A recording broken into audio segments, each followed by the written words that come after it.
Now we see the equation of motion for uniform acceleration. आपण म्हणजे equation of motion पाहणार आहे. कशाचं? युनिफॉर्म ॲक्सलरेशनचं. पहा, आपल्याकडे ही डायग्राम आहे. यामध्ये एक ऑब्जेक्ट आहे. हा 0 म्हणजे त्याची इनिशियल पोझिशन काय आहे? x = 0 आणि टाईम पण काय आहे? t = 0. म्हणजे एक ऑब्जेक्ट मूव्हिंग होत आहे विथ युनिफॉर्म व्हेलॉसिटी म्हणजे x = 0 विथ युनिफॉर्म टाईम म्हणजे t = 0. आता त्यामध्ये पहा, आपल्याला काय काढायचं आहे? ॲक्सलरेशन काढायचं आहे युनिफॉर्म. यामध्ये आता आपल्याला डायग्राम दिसत आहे. हे एक काय आहे? रेक्टँगल आहे. कोणता? OACD आणि एक ट्रँगल आहे ABC. यामध्ये दोन सेडेड रिजन दिसत आहे. आता पहा, आपल्याकडे ॲक्सलरेशनची डेफिनेशन आहे. आता इक्वेशन काढायचं आहे मोशनचं विथ युनिफॉर्म ॲक्सलरेशन. त्याच्यासाठी आपल्याला ॲक्सलरेशनची डेफिनेशन आहे की rate of change of velocity with respective time. V काय आहे? व्हेलॉसिटी आहे आणि यू पण व्हेलॉसिटी आहे. पहा, A = V - U आणि टाईम t = काय आहे? 0 आहे. म्हणजे इनिशियल टाईम t1 = 0 म्हणजेच t - 0. आता आपल्याला हे इक्वेशन सॉल्व केल्यानंतर काय भेटत आहे? V - U/t मीन्स आपण याला सिम्प्लिफाय केल्यानंतर V = U + AT. This is a first equation of motion. याला आपण इक्वेशन ऑफ मोशन म्हणतो, पण फर्स्ट. आता आपण काय पाहणार आहे? वी नो दॅट आपल्याला माहिती आहे the area of under the curve in velocity graph. आता आपल्याला पहा, हा एरिया दिसत आहे OACD. काय आहे? सेडेड रिजन आहे. दस डिस्प्लेसमेंट. आता यस काय आहे? डिस्प्लेसमेंट आहे. म्हणजेच आपण पहा, एरिया ऑफ क्वाड्रिलॅटरल. आता आपण हा एक क्वाड्रिलॅटरल घेतलेला आहे. कोणता? OACD. आता याचं मेजरमेंट यस फॉर डिस्प्लेसमेंट. आता यामध्ये OACD हा एक क्वाड्रिलॅटरल आहे. पहा, OACD = 1/2 V - U × T + UT. हा एक फॉर्म्युला आहे. याच्यामध्ये पहा, OACD यस = UT + 1/2 AT². याला आपण सिम्प्लिफाय केल्यानंतर this is a second equation of motion. हे काय आहे? सेकंड इक्वेशन ऑफ मोशन मिळालेलं आहे. पहा, आता आपल्याकडे यस = UT + 1/2 AT². हे equation second equation of motion आहे. आता आपल्याला पहा, V average × T as the acceleration is constant. म्हणजे ॲक्सलरेशन काय आहे? कॉन्स्टंट आहे. The velocity is increasing linearly with time. म्हणजे व्हेलॉसिटी वाढत आहे linearly with respective time. And we can use average velocity. आपण काय करत आहे? ॲव्हरेज व्हेलॉसिटी यूज करत आहे. पहा, ॲव्हरेज व्हेलॉसिटी मीन्स VAV खाली. पहा, टू कॅल्क्युलेट डिस्प्लेसमेंट. आपल्याला डिस्प्लेसमेंट कॅल्क्युलेट करायचं आहे युजिंग इक्वेशन. म्हणजे या इक्वेशनचा यूज करून आपल्याकडे आहे yes = V average velocity T. आता आपल्याकडे ॲव्हरेज व्हेलॉसिटी दिलेली आहे V + U/2 × T. आता V + UT याला काय केलेलं आहे? आपण सिम्प्लिफाय केलेलं आहे. V + U V - U/2A याला आपण केल्यानंतर म्हणजेच आपल्याला काय भेटत आहे? Yes = V² - U²/2A. आता हे दिस इज इकडे नेलेलं आहे आपण, means V² - U²/2A. Yes, this is a third equation of motion. हे काय आहे? थर्ड इक्वेशन ऑफ मोशन आहे.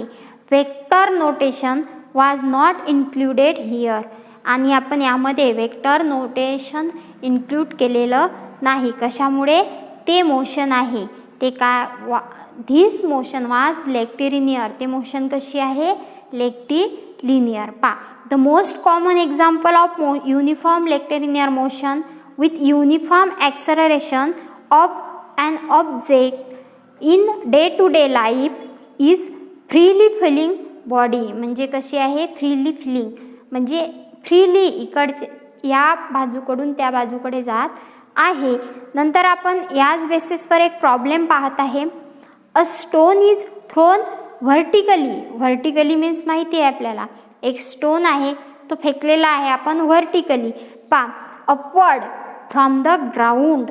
अपवर्ड म्हणजे वरच्या बाजूनं, ग्राउंड पासून अपवर्ड फेकलेला आहे with velocity 50 metre per second. म्हणजे 50 पर मीटर सेकंडला आपण ती स्टोन मीन्स दगड फेकलेला आहे. At the same instant. आता त्या वेळेला काय झालेलं आहे, a ball is drop from a point directly above the stone from a height of 30 metre. म्हणजे त्या बॉलची हाईट किती आहे, 30 मीटर आहे.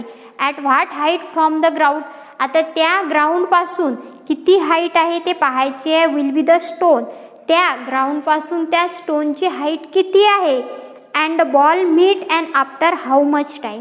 आणि तो बॉल त्या स्टोनला किती मिनिटानं मिळणार आहे हे सुद्धा आपल्याला काढायचं आहे. आपल्याला ग्रॅव्हिटेशन दिलेलं आहे. इथं ग्रॅव्हिटेशन काढायचं आहे तर फॉर्म्युला म्हणजे व्हॅल्यू दिलेली आहे 10 metre per seconds for each of calculation. म्हणजे प्रत्येक कॅल्क्युलेशनसाठी ही सेम व्हॅल्यू आहे ग्रॅव्हिटेशनची. लेट अस ॲझ्युम दॅट आपण एक कन्सिडर केलेलं आहे की the stone and ball meet. Stone आणि दगड, स्टोन मीन्स दगड आणि बॉल मीट होत आहे. मीट म्हणजे भेटत आहेत after time T2 T0. T0 नंतर ते स्टोन आणि ते बॉल एकत्र भेटत आहेत. द डिस्टन्स म्हणजे डिस्टन्स आपल्याला मेन्शन केलेलं नाही. Travel by the stone and the ball in that time can be obtain. आपल्याला ते काढायचं आहे. यामध्ये आपण या इक्वेशनचा उपयोग करून ती म्हणजे सेकंड लॉ ऑफ मोशन या इक्वेशनचा यूज करून आपल्याला ते काढायचं आहे. आता इथं डिस्प्लेसमेंट आहे यस फॉर. आता इथं स्टोन दिलेला आहे म्हणून आपण यस स्टोन लिहूया. आणि नंतर आता आपल्याकडे यू दिलेले आहे. व्हेलॉसिटी किती आहे 50. टाईम दिलेला आहे T0. 15 T0 मायनस म्हणजे वरच्या बाजूला जात आहे म्हणून मायनस 1/T जी T0 स्क्वेअर. हे सॉल्व केल्यानंतर आपल्याला काय मिळणार आहे, ही दिलेलं आहे आपल्याला स्टोनचं. आता बॉलचं काढायचं आहे सेम असं स्टोनच्या ऐवजी बॉल लिहायचं. Yes ball UT plus 1/T 1/2AT square. हेच इक्वेशन यूज करायचं आहे. पण इथं आपल्याला व्हेलॉसिटी दिलेली नाही, डायरेक्टली आपण 1/2 T0 स्क्वेअर असं करणार आहे.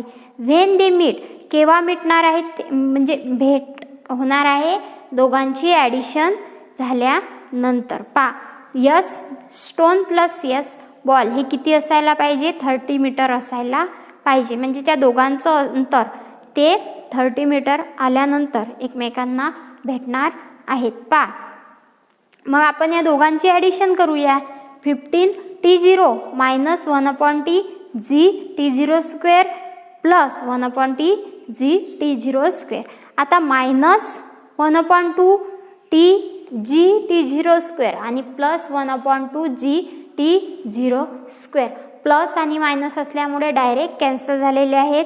आणि 15 T0 इक्वल टू काय आहे व्हॅल्यू 30. आता आपल्याकडे T0 ची व्हॅल्यू आहे 50 means T0 equal to 13/15 means काय आलेलं आहे 2 सेकंद. म्हणजे 2 सेकंद नंतर ते मीट होणार आहे.